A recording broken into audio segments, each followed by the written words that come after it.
Okay, we have a very special Hammer Factor hot seat for you this week. We have Brittany Peterson coming on the show. Brittany is an avid outdoor enthusiast and mountain lover. She runs for Nike Trail, where she has specialized in skyrunning and competed in the Skyrunning World Series in 2018, finishing third overall. She enjoys and ventures deep into the Idaho backcountry with her three mountain running pups. Well, welcome to the show, Brittany. Before we dig too deep into this, can you share something with our audience, maybe a little tidbit or a fact about you that most people don't know? Most people probably don't know. I guess when I was back in college, I had a lot of calf tightness. It turns out years and years later, we found out I had exercise-induced compartment syndrome, which I needed to surgically repair, which is basically the muscle belly just didn't have room in that fascial sheath to expand, and so my calves would just lock up. Which normally, when you say compartment syndrome to someone that's medical, it's a really dangerous condition. But mine was exercise induced. Exercise induced. Very interesting. And so, what did they do? Did they just how did they fix that? There's four compartments. So I have like razor vertical scars on both of my calves because they released both of the compartments on both legs. Oh, wow. Okay, well, there Yeah. you go. Moving on, what kind of music you listen to these days? I know as an ultra runner, you spend a good bit of time out in the woods, sometimes by yourself. What's at the top of your playlist? So I run with my dogs a lot, so I don't run with music when I'm out on the trails, but when I'm doing harder workouts like on the treadmill or on the track or something like that, I'm listening to whatever will pump me up. So I'm liking Bon Jovi, Kesha. Those are kind of the ones that stand out, like Woman for Kesha and Bon Jovi, It's My Life. So I have a good variety. Love it. Well, before you got into running, before you got your ticket to Western States, which we'll get into in a little bit, let's go way back. Where are you from, and what were your interests when you were just a young Brittany? Originally from Minnesota. So when I was pretty young, I moved up to northern Minnesota. And so I grew up in the sticks, which was super lucky where we had a state park just right outside my high school. So grew up playing in the woods. And then as I transitioned into a runner, grew up playing on trails and then off trail and just creeks, rivers. So really just adventurous exploring. I remember, playing in the woods with my brother when we were growing up, um, with early junior high running, trying to connect two different bike paths that cross through marsh and like just off trail terrain to like cut through and get to town. And so really just exploring as a little kid, even. And then you jumped into running. Were you a good runner right off the bat? Is this something you developed? Where did that passion come from? I was okay. I kind of look back at high school and college where I was kind of plagued with injury. I just don't think my body was really ever designed to do cross country or do track where I had to meet every weekend, just intense training, maybe the shorter distance, things like that, where I was okay, but I was hurt a decent amount and then found out that I had compartment syndrome like junior year of college. So when I had that fixed, it was like, oh, this is what normal calf tightness is supposed to feel like versus what I had been running through. Um, so really, I was okay. Like I was second girl on our team in high school. We had the state champion on my cross country team, which was awesome. So that helped our team go a couple times in cross country. And then in college, I went to a D3 school. So we did okay, qualified for regionals, things like that. But really it was kind of a disappointment year after year because I would build up a good base over the summer and then I would peak too early and or get injured. So it was an awesome experience. And I think the cool thing about it was I was always on a team that just fostered the love and the team aspect of running. And so I think that really helped me grow figuring out what my style of, obviously longer races, a different style of training, and then just really being mindful of how can I prevent injuries. But it was able to kind of set that foundation and then really just develop this intrinsic love for running. Throughout that process, and maybe it happened after you were out of college, were there any mentors or anyone who, and it could have been your team, but were there any people who really inspired you or helped you along on this path? Kind of progressed as I transitioned beyond college. I mean, still definitely had awesome coaches in high school and college. And I would say my high school coach, especially, I mean, he was all about keeping it super fun, where we had this thing called the box of stuff, where we would find things on the side of the road or off in the woods or whatever and collect stuff all year long or all season long. And then at the end of the season, we would have this big box of stuff party, which was kind of the like end of season awards and stuff like that. But then he would come up with this fun story and then award us like this random stuff that we had picked up. So like I have a state park sign. I have like a section of a gym mat. I have what was the other one? A smoking cessation cassette tape, just in case I need that. So, I mean, I think that really kind of developed who I was. And then that definitely transpired as I had different coaches where post-collegiately had a friend that became a coach when I was thinking more road stuff, where he really pushed me in a way of like helping see like, wow, if I trained more consistently, I wonder what I could do. And so then he helped me with that. And then is like, wow, look at how I keep shaving off time off my PR. And then that eventually transferred over to trails with my current coach now. So I think always like the coaches, I've just been super lucky with awesome coaches throughout my whole running career. So let me ask, how important is a coach, in your opinion? There was a section of time I was kind of burnt out and I was between coaches. I wasn't training. I didn't have a coach, and I really struggled at the time, like getting back into wanting to have a coach because, at the time I was like, well, I know what to do. I've had so many coaches. I kind of have figured out what works for my body, but really I'm the kind of person that does really well with a coach, even though, yes, I'll challenge my coach or, like, why are we doing this? Or I'm feeling this or whatever. But I think just the mental aspect of it, one, my coach is so much more creative and will push me so much harder than maybe I would do myself. But I also think the outside support, like I can get kind of stuck in my head sometimes where having that objective outside person to really encourage me in maybe a low point or help me see a race in a different perspective I just think that's really, really helpful for a lot of people, and myself being one of them. That's definitely a trend that I've seen through these interviews is having the coach. Number one, you have accountability, so it's right, yeah. You have to explain why you didn't get a workout in or why you did something. So that's a big step. But yeah, that like drawing you out of low points. I think that it's becoming a trend here on this show that if you really want to reach the next level, a coach or some kind of mentor is super important. Yeah. You were in cross country. You did this stint in college of running, and then you leave that world and eventually make a transition into ultras. And I believe the ultra thing happened, correct me if I'm wrong, before skyrunning, and I want to touch on both of those. But how did that transition happen? So post collegiately, well, first of all, I moved from Minnesota to Idaho. So I'm in Idaho now. Idaho. Woohoo. And at the time, I mean, I was running a bunch on the trails, but I was finding success in the marathon. So I was still doing a lot of road running. And that, I think that was right before ultras really started gaining popularity.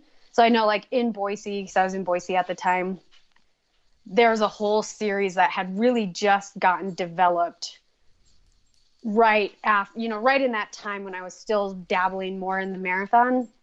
And so I had a group of friends and we're all like, let's do this Foothills Frenzy 50K. And so we signed up for that.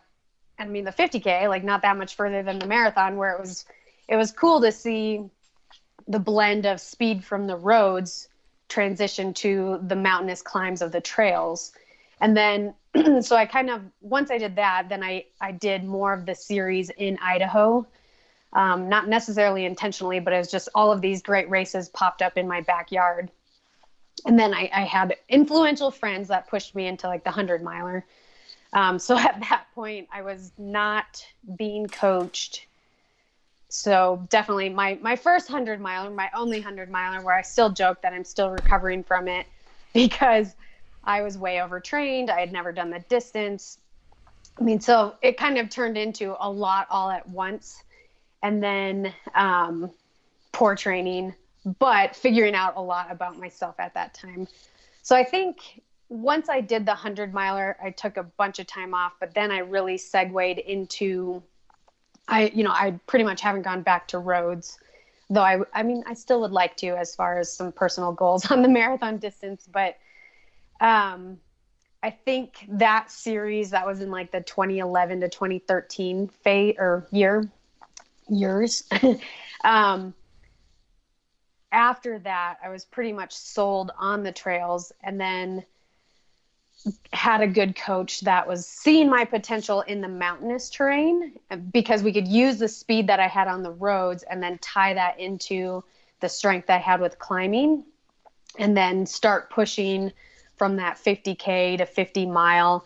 And so that's when we really, after Leadville and the couple of years after that, so coming up into like 2016 is when I had my current coach, who I have now, and he started pushing me into, let's go see what we can do as far as finding greater competition and just see where I stand, because I was doing well in the Idaho races. So that kind of just kept me there, and I haven't looked back really. And then skyrunning, Right. for our audience that doesn't know, I mean, I've never been to a skyrunning event, but what is skyrunning? And I mean, what kind of distances are you dealing with, times? What can you speak to that about? What we're looking at is, it can be a variety of distances, but generally it's in that 50 to 60K. So it's not super long, but it is over 12,000 feet of vertical gain over that distance. And then generally, sky running is off trail, or it's certainly not a great trail. So, I mean, a lot of the sky running events, I'm going flag to flag because I'm literally not on a trail. And then it might be, there's a whole variety of what technical aspects of it, because that's what it's known for, is this technical off trail with brutal amounts of climbing, and then steep descents that people are just flying down. So, and then time, I mean, so we can imagine a 50K with that amount of time. Like when I transitioned into my 100K in January this year, I was intimidated by the distance, but I had already had so much time on feet, because like I did, 50Ks in probably like 7 or 8 hours because, Right. it's just brutal. Right. Yeah. So did I answer all of those No, questions? that was good. Do you think Yeah. Okay. some of your experience as a young girl tromping through the woods in Minnesota helped you with that discipline? Yeah, Absolutely. I just kind of caught that connection.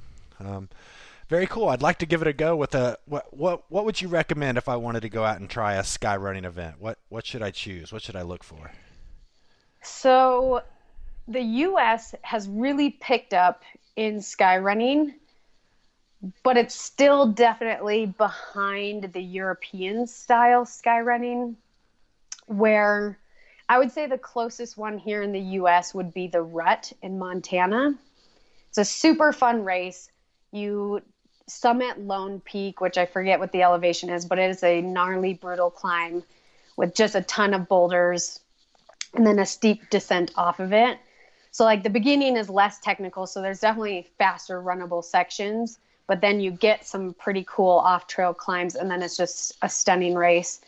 But I feel like Europe, I mean, the race I think back to is in Scotland at the Glencoe Skyline race, where it's called the Curved Ridge. I mean, you're bouldering essentially. I mean, Wow. there's sections where you need a climbing resume to be able to get into that race, Oh, cool. because one mistake and you're falling pretty far and you're not going to have a great outcome. Very cool. I mean, Yeah. not cool you're So, going to fall, but very cool to right. have like an event where you have to have a climbing background. Absolutely. I mean, and that's where like the adventuring, and I have a stint of climbing where it just blends those two worlds of like mountaineering, but not quite the intense like snow-capped peaks and stuff. But like you're combining the climbing aspect with the adventurous, with, running aspects, where a lot of it, I mean, is just you're hiking, you're summiting, you're scrambling, you're getting to this summit, you're scrambling down this summit, all of that stuff. So yeah, I think that like some of the European style sky races really truly get those aspects, which is super fun. So you, correct me if I'm wrong here, you took third in the world in the skyrunning world championships. Is that right? Yes. What is Yes, and it was an extra division. So there are several different divisions. I was third in the extra division. extra division? Okay. And then who did you share the podium with in that race? So it was a series of races that they collected the points, and then at the end of the season, that's how we scored. Oh, okay. I got it. Yeah. So it was pretty exciting where it came down to the last race of the Skyrunning World Series to determine third place or fourth place. So there's a gal from Russia, Katerina, that she had won the race before the last race. And so she bumped me down into fourth. And then it came down, we were both in that race, which was a week later. So she had to do back-to-back races. And I was able to win that race, which then got me enough points to get back into third place. Do I hear your running pups in the background arguing with each other? Yeah. Yes. They can see that right there. I was like, oh, they'll be barking, but now here they're playing. Now we love that here on the Hammer Factor. So you've had these high moments. Obviously, winning that race was a great moment. Before I get into our next series of questions and we move on, you made this transition from the 26 into the Ultra. You talked about having this epic race at the Leadville, or your first 100 miler. Something that kind of resonates with talking to a lot of people who get into that ultra distance is the emotional swings of running for that long. And until you've done that, actually experimented, I mean, within the matter of 3 miles, you can go from laughing hysterically to crying to laughing hysterical all again. How is that experience? Have you ever experienced that? And what's your takeaway from that? I don't have like the extreme highs and lows necessarily as far as laughing hysterically. It like Leadville was such an interesting experience because I was just toast by the end, like overuse injury, just constant sharp knee pain. So that one was really just high and just super awesome. When I picked up my pacer at mile 50, my pacer was laughing, and that brightened my mood a little bit, but I was still just kind of on this like steep slope of feeling really bad.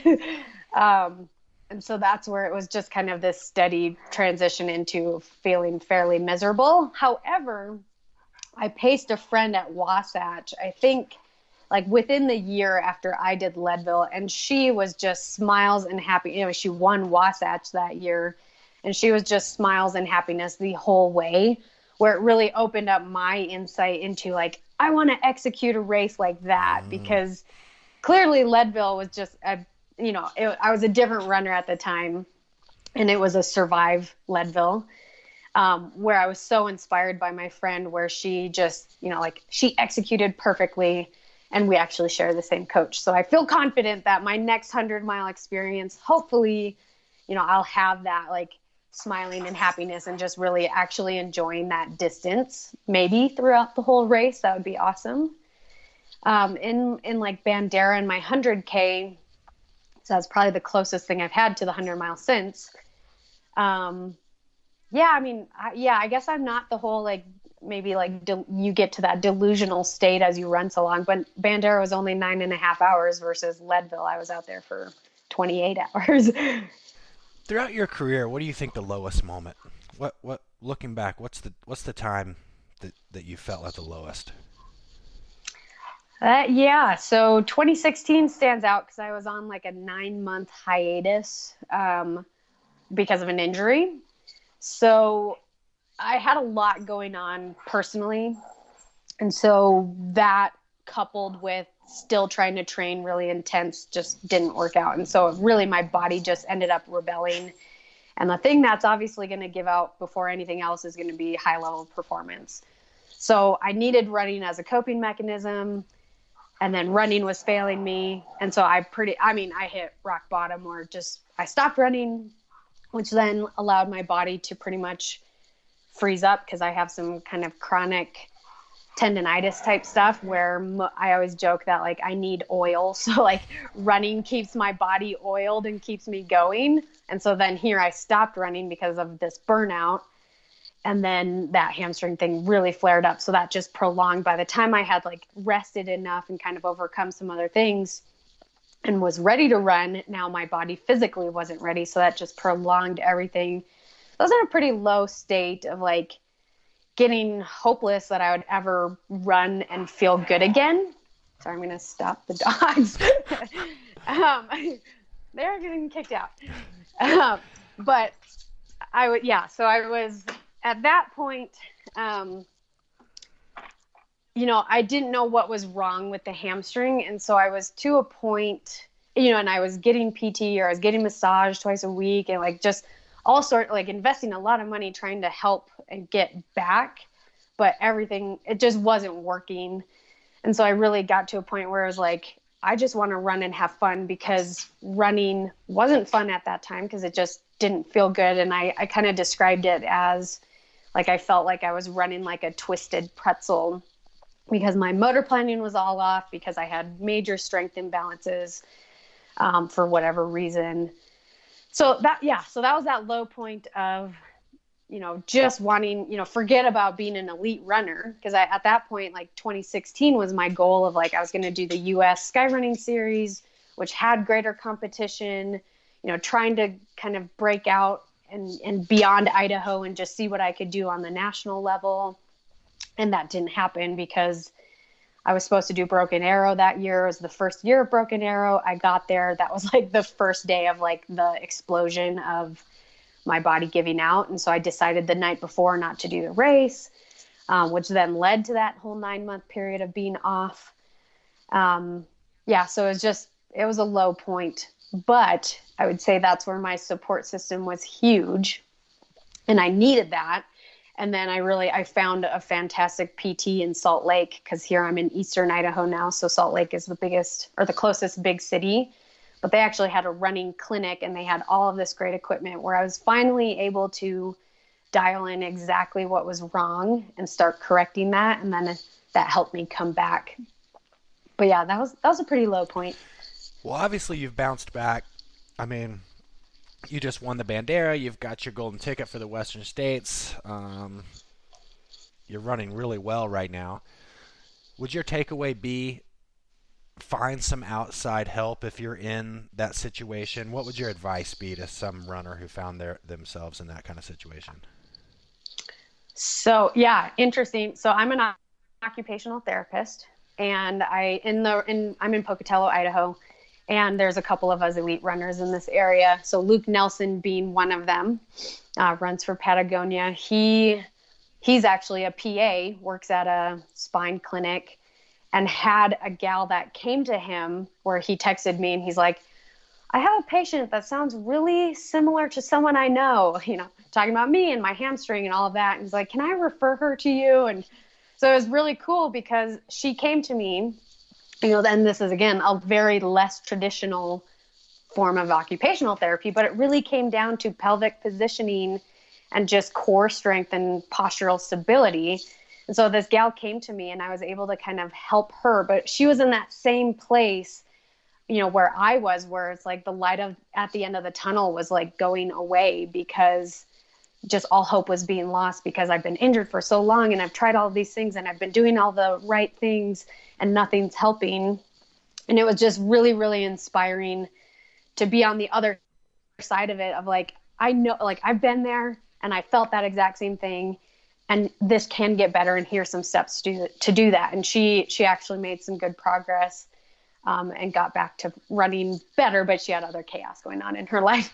But I think, yeah, that was the huge thing for me. Like, I've referred so many people to my PT in Salt Lake because I 100% believe that, one, she's like one of the smartest, like, runner PT, like, knowing all of the applications. And then they have so many pieces of equipment that just give her the tools to really be able to in depth, like, know what's going on with my gait and with my strength and symmetries and things like that. So that made a huge difference. And I really, like, even I was just talking to another gal that's coached by my boyfriend, where she's kind of in the same place of, like, getting frustrated, where she feels like she's stagnant with her running. She's had a couple things like come up, and she's working on things, but she doesn't, just, like, again, that light at the end of the tunnel is just kind of getting dim, and then that's where I said, like, really, this, if you feel like you don't have a handle on what's going on with your body, or what, why these injuries keep creeping up, or you're just not running to your fullest potential, I really think going in and getting an in-depth look from a true expert is really helpful. I love that. Now, flipping the coin, what's the high point so far of your career? What stands out as that best memory?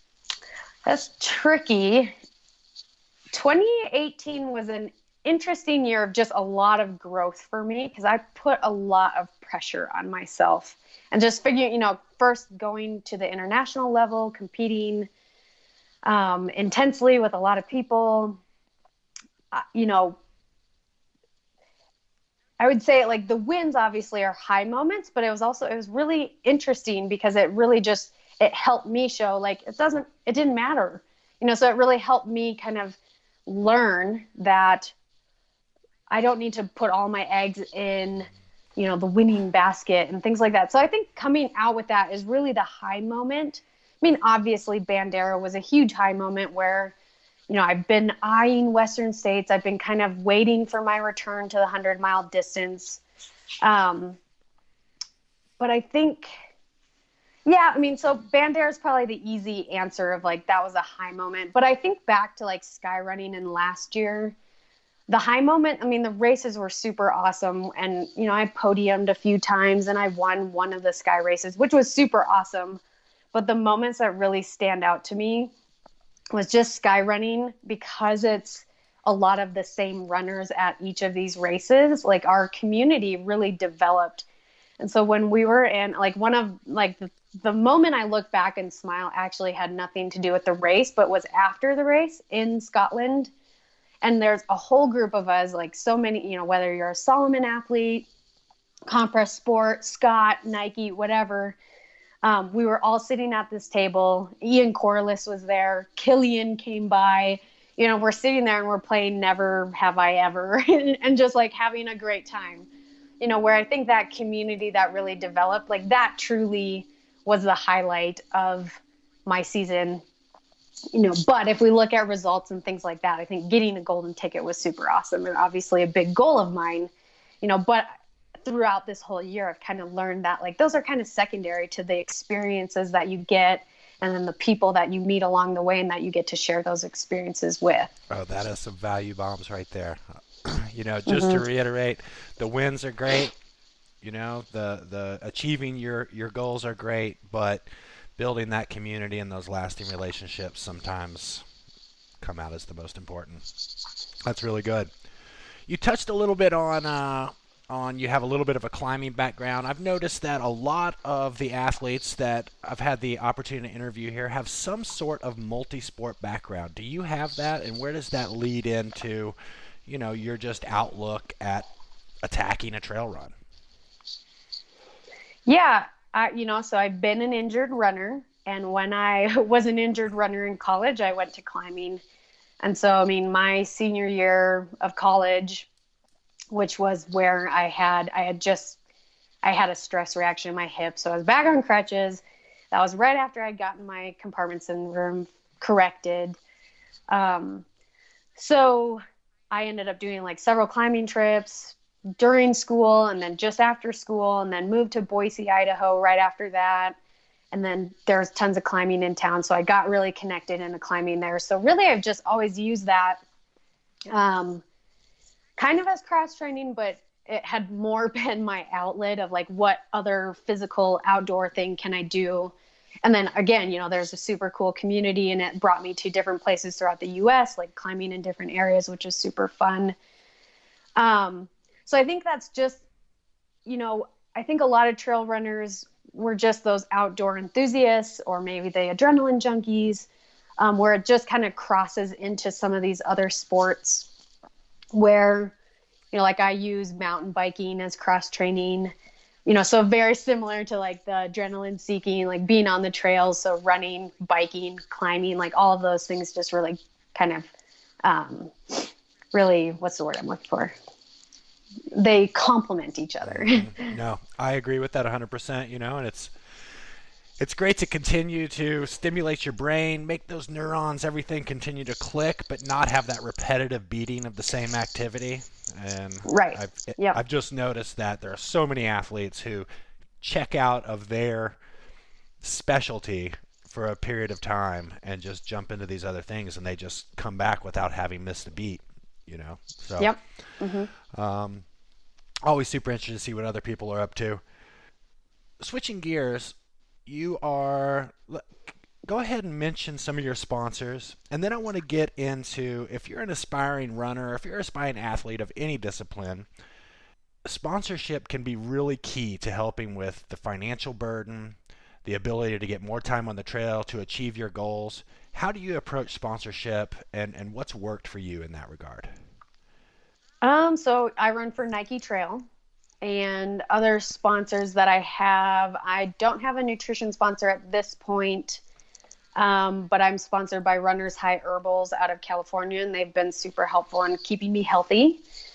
So those are my two main sponsors. I'm kind of dabbling with Naked Brand right now also, because I used them last year with trekking poles as far as the band that can hold the poles.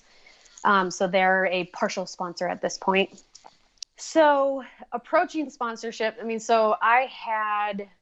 after my injury, I came back, I ran Speed Goat, the Rut, and then North Face. And so I was third at Speed Goat, second at the Rut, and then fifth at North Face. So setting myself up basically to try to get that greater attention nationally, knowing that I was hoping to pursue a sponsor because I had aspirations of doing the World Skyrunning Series, knowing that financially that would be a huge burden to be able to do that on my own. But then also just knowing the perks of like the team you get with a sponsor. So my boyfriend is Cody Lind, who runs on Scott Running Team. And so I had seen through his experience, because he's been with them for like 4 or 5 years now. And just the team that they have was really inspiring, because one, their manager is super great as far as just promoting them, promoting the sport, really just sharing his true passion that you can really see.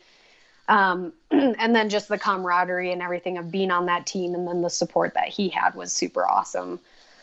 So I kind of chose those races that would help me maybe come into where I'm competing against other people who are sponsored or people that are known. And then I'm finding races that they have more attention. People are looking at them. People are following them.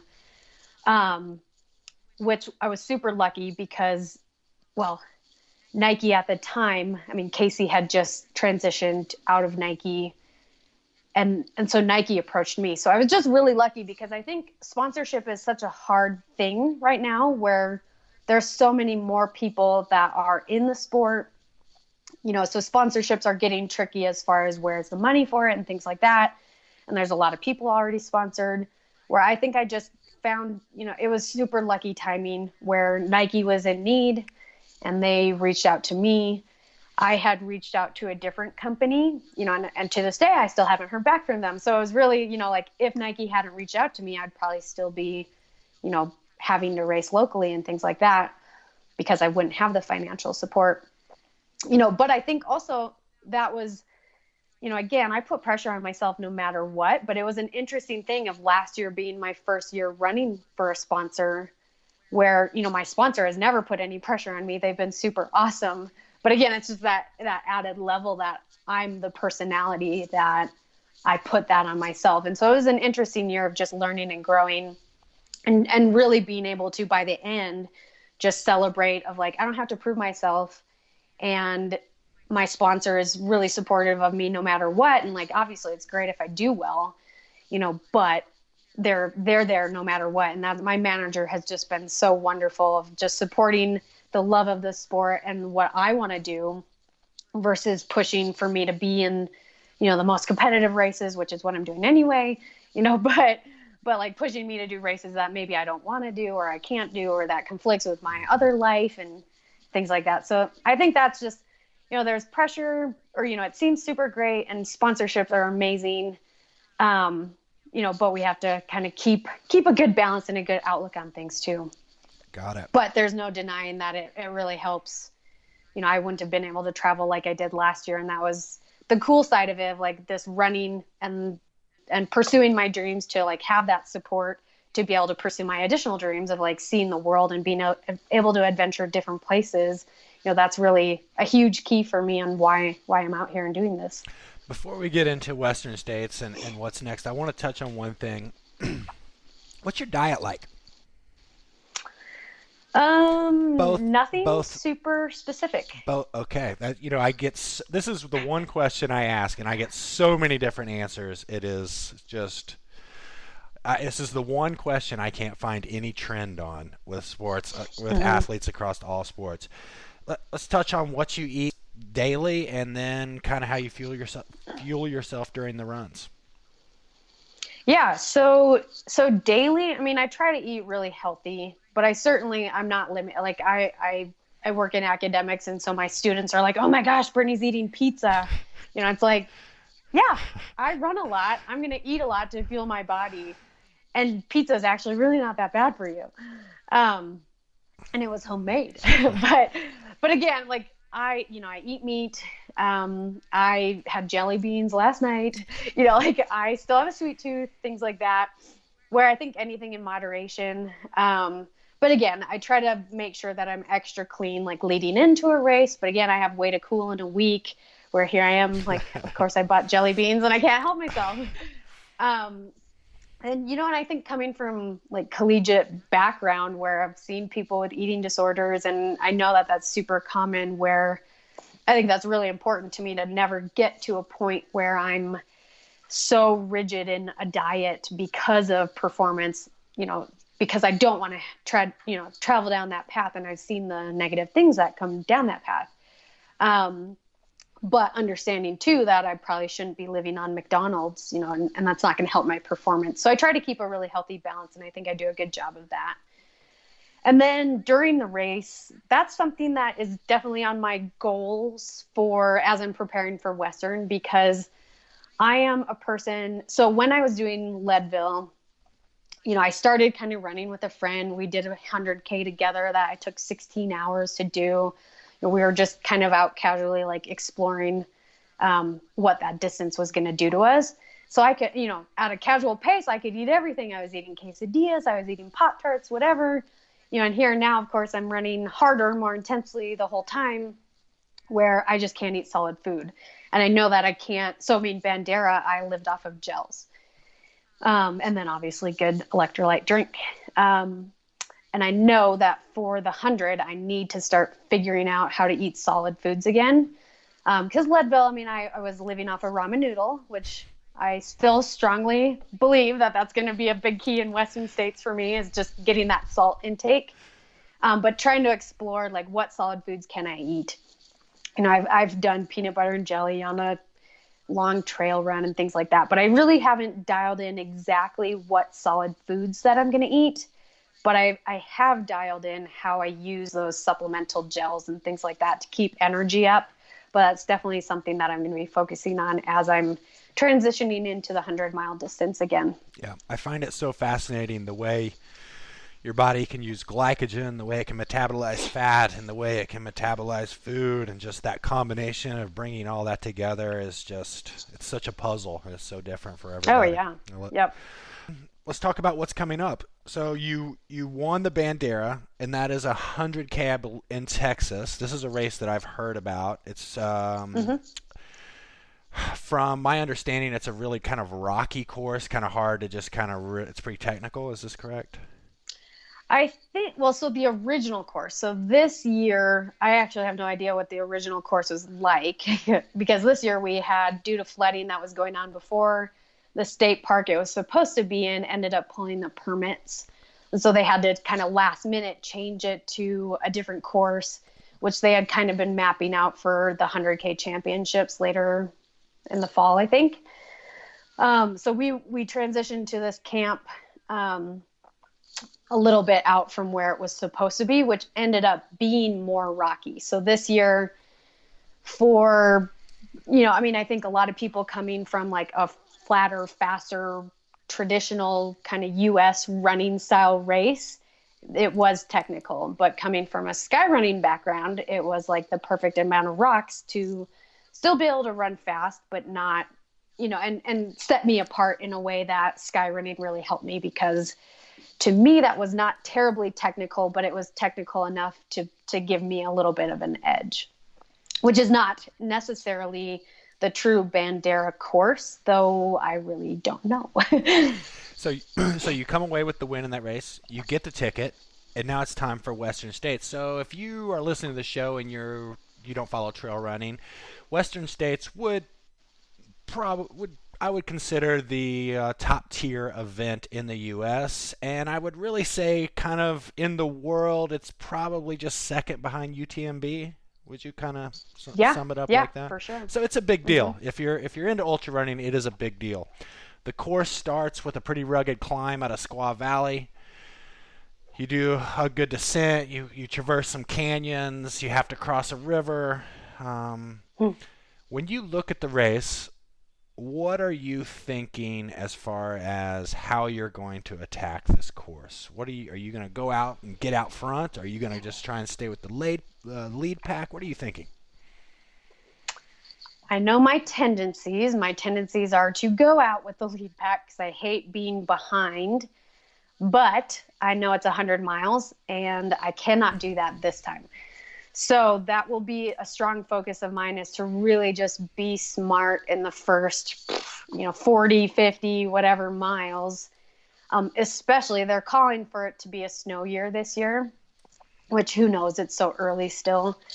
But if it is a snow year, I don't want to be wasting effort in those early miles where the snow would be, trying to keep pace or keep up with somebody and not running my own race.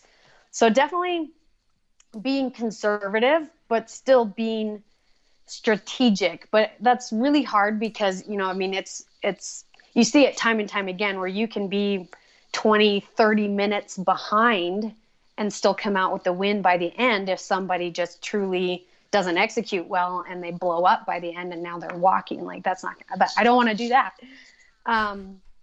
So I think the big thing is really to just be super smart for 50 plus miles. And then I'll be really lucky where my pacer will be Cody, my boyfriend. So he, grew up on that course. So he knows it better than probably anyone, where just having him for the last 40 miles, I think it's basically like survive and don't do anything stupid until I get to Cody, and then just follow Cody and do what he says.